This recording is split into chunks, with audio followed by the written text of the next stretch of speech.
Избегание интимных отношений. В Библии довольно ясно сказано, что муж и жена не должны избегать интимных отношений друг с другом за исключением некоторых особых случаев. Во-первых, они не должны иметь интимных отношений, если они договорились некоторое время пребывать в посте и молитве. 1 Коринфянам 7:5. «Не уклоняйтесь друг от друга, разве по согласию, на время для упражнения в посте и молитве, а потом опять будьте вместе, чтобы не искушал вас сатана невоздержанием вашим». Во-вторых, муж и жена не должны иметь интимных отношений во время обыкновенного женского, как Библия называет это в Бытие 31:35, то есть во время месячных или месячного периода женщины, как это принято называть. Также интимных отношений нужно избегать после родов, когда происходит очищение от нечистоты, и еще в случае, если женщина имеет истечение крови как болезнь. Этот запрет является очень важным, и в описании праведного человека в книге пророка Иезекииля имеется и такой пункт, что он не приближается к своей жене во время очищения ее нечистот. Но давайте сперва прочитаем Божий закон, книгу Левит, 12 главу, с 1 по 5 стих.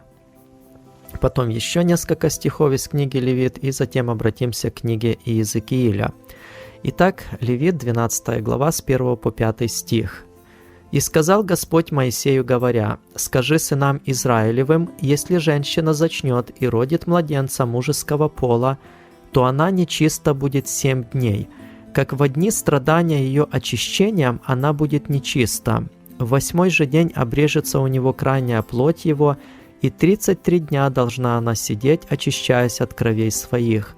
Ни к чему священному не должна прикасаться, и к святилищу не должна приходить, пока не исполнятся дни очищения ее. Если же она родит младенца женского пола, то во время очищения своего она будет нечиста 2 недели, и 66 дней должна сидеть, очищаясь от кровей своих». Левит, 15 глава, 19 стих.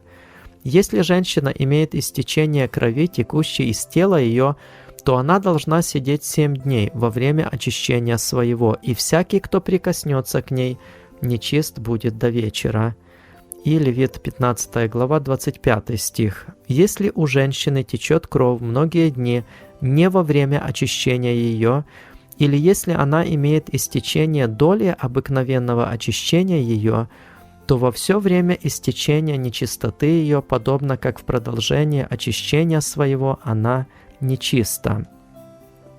Книга Левит, 18 глава, 19 стих говорит нам такое Божье повеление: «И к жене во время очищения нечистот ее не приближайся, чтобы открыть наготу ее». И также давайте прочитаем 20 главу, 18 стих.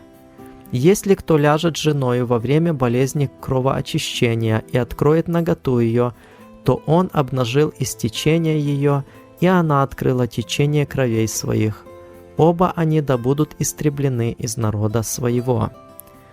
И, наконец, книга Иезекииля, 18 глава, с 5 по 6 стих.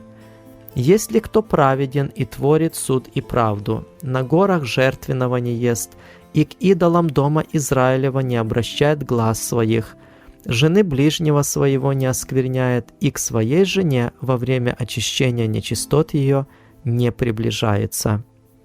Господь создал людей, как мужчину, так и женщину, и Он знает, что является самым лучшим для нас.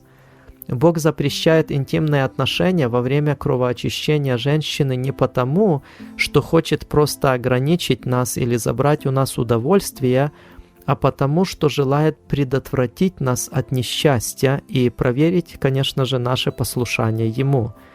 Даже медицинские исследования подтверждают, что интимные отношения во время месячных могут быть губительным для здоровья женщины.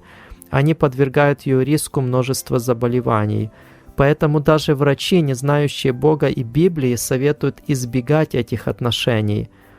Библия опережает медицинские и научные находки на 1000 лет, потому что ее автором является всемогущий и всезнающий Бог, создавший Вселенную и человека, и желающий блага своему творению. Божьи заповеди предназначены, чтобы сохранить нас от того, что может повредить нам, а не для того, чтобы лишить нас чего-то хорошего. Давайте помнить это и соблюдать их в нашей жизни.